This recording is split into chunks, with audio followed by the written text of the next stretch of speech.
In this video, we'll show you how to fix the Wi-Fi disable problem on your Android or Samsung Galaxy phone.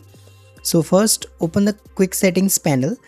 Now here if you see the Wi-Fi is disabled and can't seem to enable it, tap on this gear icon at the top to open the settings menu.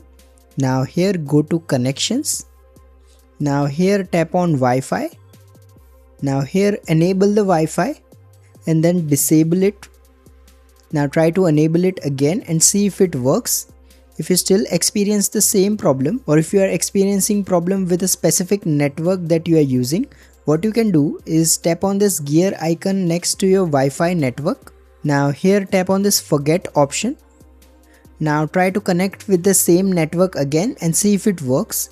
However, if you still experience problems, go back to the main settings page. Now here search for reset. Now here you will see this reset Wi-Fi or reset network settings option. Simply select that. Now here select reset settings to confirm. After that, restart your Android phone and your issue should be resolved.